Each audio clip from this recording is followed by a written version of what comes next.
Hi నమస్తే welcome to Myra Media నేను మీ కేవీఆర్ ఎన్నికలు దగ్గర పడుతున్న కొద్దీ ఈ కూటమి నేతలకు కూటమి పార్టీ అభ్యర్థులకు కూటమి పార్టీ కార్యకర్తలకు ఫ్రస్ట్రేషన్ లెవెల్స్ పెరుగుతూ వస్తున్నాయి మొన్నటికి మొన్న ఇప్పటికే అంటే ఓటమి అంచుల్లో ఉన్నామని భావిస్తున్న కొంతమంది నేతలు ఇప్పటికే అంబటి రాంబాబు మీద తర్వాత ముద్రగడ పద్మనాభం మీద ఆయన కొడుకులు కూతుళ్ళు అల్లులతో వీడియోలు చేయిస్తూ సోషల్ మీడియాలో దుష్ప్రచారం చేయించే కార్యక్రమానికి తెరదీశారు. ఇక ఆ ఎపిసోడ్ మర్చిపోకముందే తాజాగా ఏలూరులో వైసీపీ అభ్యర్థి కార్మూర్ సునీల్ కార్ల మీద తర్వాత ఆయన మీద ఈ పచ్చమంద మొత్తం దాడి చేసిన పరిస్థితి కనిపించింది. ఒకసారి ఆ విజువల్స్ చూద్దాం. ఇగో ఇది సునీల్ కారు, ఆయన కారు మీద అంటే మొత్తం ఈ టీడీపీ పచ్చమంద కార్యకర్తలందరూ కూడా వరుసగా దాడులు చేసే ప్రయత్నం చేసిరన్నమాట.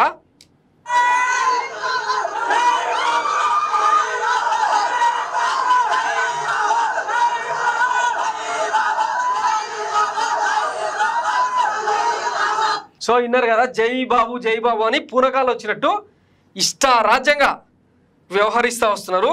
ఇప్పటికే మంగళగిరిలో మేకా వెంకటరెడ్డి అనే ఒక వైసీపీ కార్యకర్తను బూత్ లెవెల్ ఇన్ఛార్జిని అతి దారుణంగా గూండాలతో దాడి చేయించి చంపేసిండు నారా లోకేష్. అది చాలదన్నట్టు ఇదిగో ఇప్పుడు కార్మూర్ సునీల్ మీద ఇట్లా దాడికి పాల్పడ్డారు.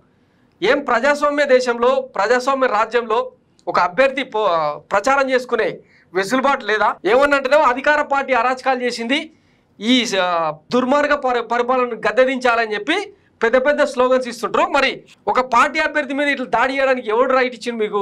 దీని గురించి ఆన్సర్ చెప్పాలి కదా. ఒకవైపు సభల్లోనేమో చంద్రబాబు నాయుడు గాజు గ్లాస్తో ఇట్లా గుచ్చండి, గులకరాలతో వేసి చంపండి అని చెప్పి, మరోవైపు లోకేష్ ఏమో ఎన్ని కేసులు ఉంటే అంత పెద్ద నామినేటెడ్ పోస్ట్ ఇస్తాం, మీరు సంగతి చూసుకోండి అని చెప్పి ఉసిగొల్పుతూ ఉంటే ఇట్లా కార్యకర్తలు రెచ్చిపోతూ ఉంటే అసలు ఎన్నికల సంఘం ఏం చేస్తుంది? ఈ వ్యవస్థలు ఏం పనిచేస్తున్నాయి?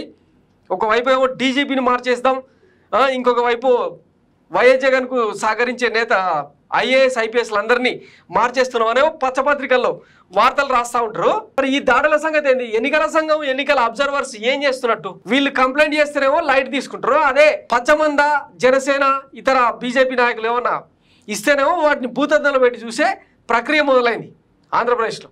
అసలు ఎటుపోతుంది ఆంధ్ర పాలిటిక్స్?